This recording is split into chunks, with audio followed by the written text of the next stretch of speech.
अस्सलाम वालेकुम dear students of class 11 chemistry. Dear students, हम डिस्कस कर रहे हैं पहला unit some basic concepts in chemistry. और लास्ट जो क्लास हुआ था हमने डिस्कस किया था स्टोइचोमेट्री ऑफ केमिकल रिएक्शंस। तो डियर स्टूडेंट्स, हमने लास्ट क्लास में डिस्कस किया था कि किसी केमिकल रिएक्शन के रिएक्टेंट्स और प्रोडक्ट के बीच में जो क्वांटिटेटिव रिलेशंस होंगे, चाहे वो इन टर्म्स ऑफ मास है, चाहे इन टर्म्स ऑफ मोल्स हैं, चाहे इन टर्म्स ऑफ नंबर हो या चाहे इन टर्म्स ऑफ वॉल्यूम हो, उन सभी रिलेशंस को हम जनरली कहते हैं स्टोइचोमेट्री ऑफ केमिकल रिएक्शंस।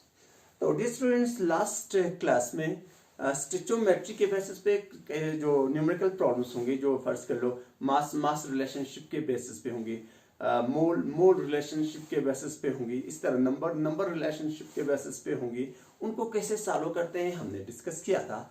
तो आज हम डिस्कस करने जा रहे हैं और एक टाइप के प्रॉब्लम्स जिनमें आपको क्रॉस में रिलेशन, जैसे मास और वॉल्यूम के बीच में जो रिलेशन है उसके बेसिस पे अगर क्वेश्चंस पूछे जाएं, या वॉल्यूम और नंबर ऑफ पार्टिकल्स के बीच में जो रिलेशन है उसके बेसिस पे क्वेश्चन पूछे जाए तो उनको कैसे सॉल्व कर लोगे।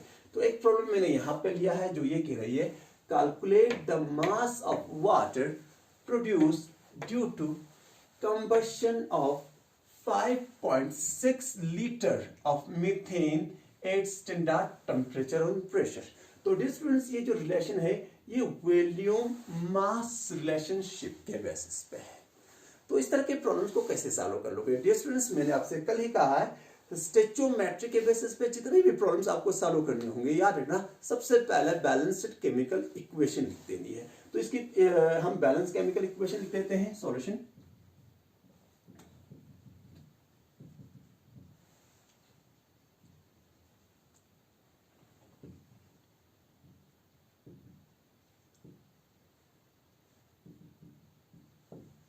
द बैलेंस्ड केमिकल इक्वेशन इस क्या लिखोगे? क्या है हमारे पास? कंपाउंड क्या है? मीथेन है। मीथेन, उसकी हम कंबशन कर रहे हैं यानी ऑक्सीजन के साथ रिएक्ट कर रहे हैं, तो क्या बनेगा? सबको पता है, कार्बन डाइऑक्साइड और वाटर। अब ये जो इक्वेशन है ये बैलेंस नहीं है तो बैलेंस करना पड़ेगा। बैलेंस करने के लिए यहाँ पे हाइड्रोजन 4 टाइम्स, यहाँ पे सिर्फ 2 टाइम्स, तो इसको बैलेंस कर लो 2 टाइम्स। तो ऑक्सीजन यहाँ पे 2 टाइम्स, यहाँ पे 2 टाइम्स हो गए 4, तो इसको बैलेंस करने के लिए यहाँ पे 2 टाइम्स, कार्बन यहाँ पे 1, यहाँ पे 1, तो इक्वेशन बैलेंस हो गई। तो डियर स्टूडेंट्स, अब हमें इस इक्वेशन से तो ये पता चल रहा है कि 1 मोल 2 मोल वाटर बना रहा है। 1 मोल की जब कंबशन होगी तो वाटर कितने मोल बन रहा है? 2 मोल। अब आपको क्वेश्चन जो है वो पूछ रहा है, जो प्रॉब्लम आपको दी गई वो पूछ रही है कि अगर हम 5.6 लीटर मीथेन को जलाएंगे तो उस टाइम पे वाटर का कितना मास बनेगा? वाटर का कितना मास? तो आपको क्या रिलेशन चाहिए? मीथेन के वॉल्यूम और वाटर के मास के बीच में क्या रिलेशन है वो आपको लिखनी है। तो आपको पता है कि 1 मोल मीथेन का मतलब होता है 22.4 litre at standard temperature and pressure. 22.4 litre of standard temperature and pressure of methane produce कितने मोल्स? 2 मोल्स। और 2 मोल का मास हमें चाहिए, तो मास कितना होगा? 1 मोल वाटर का होता है 18, तो 2 मोल्स का हो गया 36 ग्राम। क्लियर है? हमें ये पता चल गया स्टोइचोमेट्री से कि 22.4 लीटर मीथेन जब जलेगा तो आपको वाटर 36 ग्राम बनेगा। क्लियर है? तो प्रॉब्लम आपसे ये पूछ रहा है, अगर 5.6 litre at standard temperature and pressure को अगर आप जलाओगे, कंबशन करोगे, तो उस टाइम पे वाटर कितना बनेगा, यानी मास दिखाना है वाटर का। तो हम इस तरह लिख सकते हैं, हम यहां से स्टोइचोमेट्री से हम ये लिख सकते हैं, हम लिख सकते हैं mass of water produced due to कितना है? 22.4 litre of methane is equal to कितना बन रहा है? 36 ग्राम। क्लियर है? तो हम लिख सकते हैं mass of water produced due to, हमारे पास कितना है? 5.6 litre of methane is equal to, क्या करना पड़ेगा? पहले लिखना 36 को डिवाइड करना पड़ेगा 22.4 लीटर से, ताकि आपको पता चल जाए कि 1 लीटर की वजह से कितना बन रहा है। ये हो गया 1 लीटर की वजह से कितना बन रहा है? इतना ग्राम बन रहा है ना? तो उसको मल्टीप्लाई करना पड़ेगा किससे? 5.6 से। क्लियर है? तो इतने ग्राम बनेगा।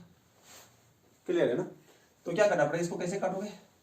ये कटेगा इससे 1 से, ये 4 से, है ना। 4 1 4, 4 9 36, दैट्स 9 ग्राम आपका आंसर है। तो बहुत सिंपल है इस तरह के प्रॉब्लम्स, और ट्राई कर लेना।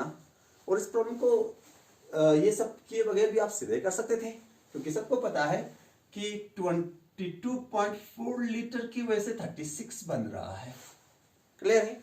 और 5.6 का मतलब हो गया इसका 1/4, तो इसका 1/4, इसका 1/4। तो जब इसकी वजह से इतना बन रहा है तो इसके 1/4 की वजह से इसको 4 से डिवाइड करना पड़ेगा, तो दैट्स 9। तो डियर स्टूडेंट्स, इस तरह के बहुत सारे प्रॉब्लम्स और भी आपको अपने टेक्स्ट बुक जो आप फॉलो कर रहे होंगे एनसीईआरटी की, उस पे मिलेंगे, और या जो रेफरेंस बुक आप फॉलो कर रहे होंगे उन पे मिलेगी।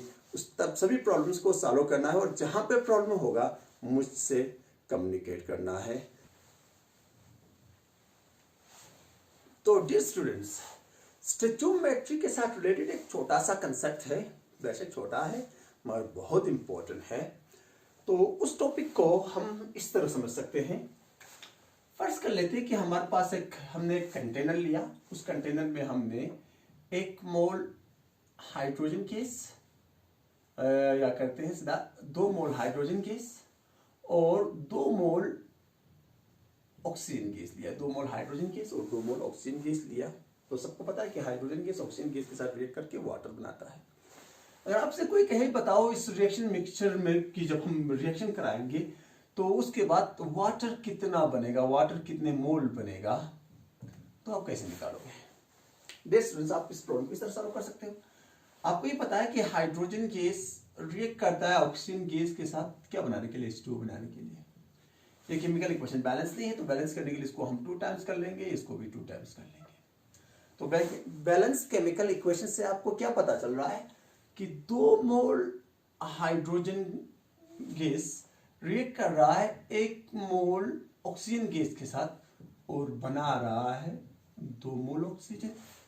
तो सिंपल सी बात है, यहां पे क्या होगा, 2 मोल जो हाइड्रोजन गैस है वो ऑक्सीजन के 1 मोल के साथ रिएक्ट कर लेगा और बनाएगा 2 मोल वाटर, और 1 मोल ऑक्सीजन अनरिएक्टेड रहेगा, अनरिएक्टेड। तो डियर स्टूडेंट्स, यहां पे आप कंसंट्रेट कर लेना कि प्रोडक्ट कितना बन गया, उसको डिसाइड हाइड्रोजन ने किया, क्योंकि हाइड्रोजन के 2 मोल ऑक्सीजन बना रहे हैं, 2 मोल वाटर बना रहे हैं, 2 मोल वाटर बना रहे हैं।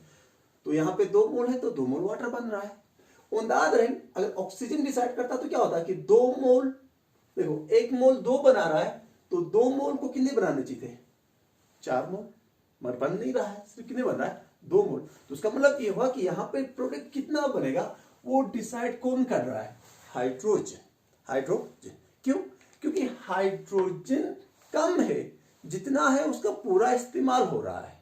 अब जब हाइड्रोजन जितना है वो इस्तेमाल होगा तो नेचुरल बात है ऑक्सीजन जो है हमारे पास 1 मोल बचा है, उसके साथ रिएक्ट करने के लिए हाइड्रोजन बचा ही नहीं है, बचा ही नहीं है। तो इसलिए हम कहेंगे कि यहाँ पे प्रोडक्ट कितना बनेगा उसको डिसाइड कर रहा है हाइड्रोजन। तो याद रख लेना डियर स्टूडेंट्स, यहाँ पे इस रिएक्शन में हाइड्रोजन डिसाइड करेगा कि प्रोडक्ट कितना बनेगा, और ऑक्सीजन रिएक्शन खत्म होने के बाद भी ऑक्सीजन का कुछ ना कुछ पोर्शन बचा रहेगा। जैसे यहाँ पे कितना बच रहा है? 1 मोल बच रहा है। तो डियर स्टूडेंट्स, रिएक्शन मिक्सचर में वो रिएक्टेंट जो रिएक्शन में कंप्लीटली कंज्यूम होता होगा और at the end of the reaction उसका कुछ भी बचा नहीं रहता होगा, उसको हम कहते हैं लिमिटिंग रिएजेंट। लिमिटिंग रिएजेंट कहते हैं। जैसे यहां पे हाइड्रोजन लिमिटिंग रिएजेंट है। ऑन द अदर हैंड, वो रिएक्टेंट जो रिएक्शन के एंड के बाद भी कुछ बचा रहेगा, यानी कंप्लीटली कंज्यूम नहीं होगा, उसको हम कहते हैं access reagent. Access reagent, access reagent. तो ये जो 2 कंसेप्ट्स हैं काफी इंपॉर्टेंट है।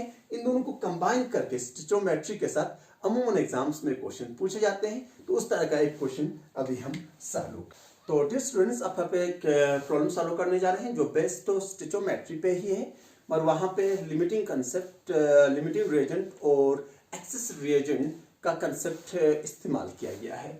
तो प्रॉब्लम ये है कि प्रॉब्लम आपसे कह रहा है कि 56 ग्राम नाइट्रोजन को अगर हम 10 ग्राम हाइड्रोजन गैस के साथ मिला दें, तो मिलाएंगे तो नेचुरल बात है वहां पे रिएक्शन होगी तो अमोनिया बनने वाला है। तो क्वेश्चन पूछ रहा है कि अमोनिया कितना बनेगा वो निकालना है, calculate the mass of ammonia gas formed. तो इस प्रॉब्लम को सॉल्व करने के लिए पहले आपको बैलेंस केमिकल इक्वेशन लिखनी पड़ेगी। तो आप लिखोगे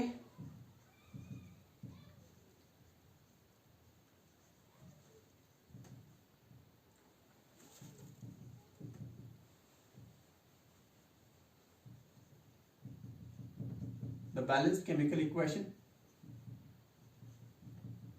is, क्या होगी बैलेंस केमिकल इक्वेशन सबको पता है, nitrogen gas plus 3 times hydrogen gas gives 2 times ammonia gas. ये भी गैस है, ये भी गैस है, ये भी गैस है। तो हम इक्वेशन से हमें ये पता चल रहा है कि इसके 1 मोल इसके 3 मोल्स के साथ कंबाइन होकर 2 मोल अमोनिया बना रहे हैं। तो अब हमें क्योंकि क्वेश्चन दिया है इन टर्म्स ऑफ मास, तो इन टर्म्स ऑफ मास की रिलेशन लिख देंगे। तो इन टर्म्स ऑफ मास लिखेंगे तो हम लिखेंगे नाइट्रोजन 1 मोल का मतलब होता है 28 ग्राम नाइट्रोजन रिएक्ट कर रहा है 3 मोल हाइड्रोजन के साथ, तो हो गया 6 ग्राम हाइड्रोजन, और 2 मोल अमोनिया का मतलब हो गया 34 ग्राम अमोनिया बन रहा है।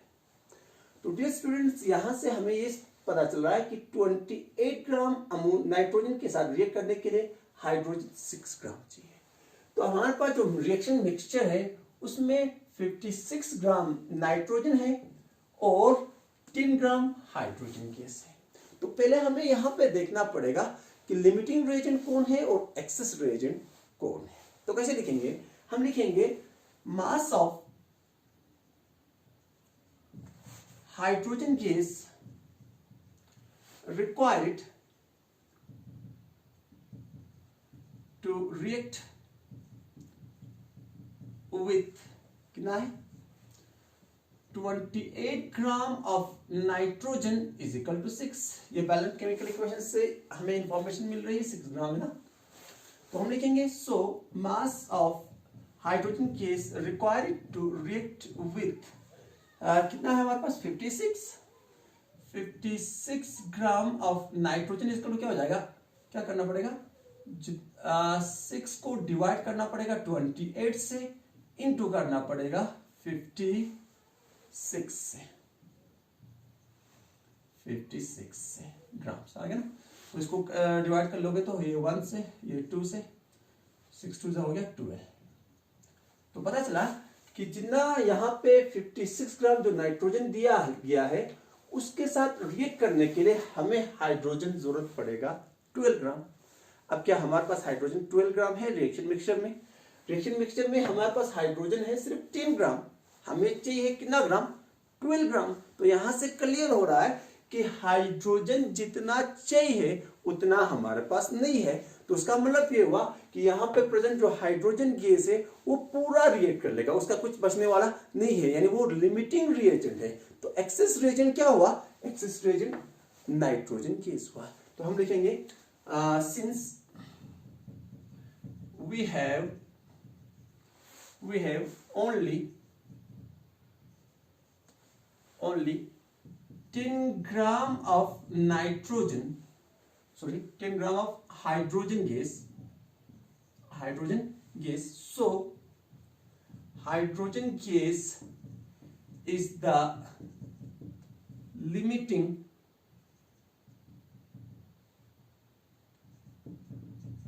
reagent and nitrogen gas is the excess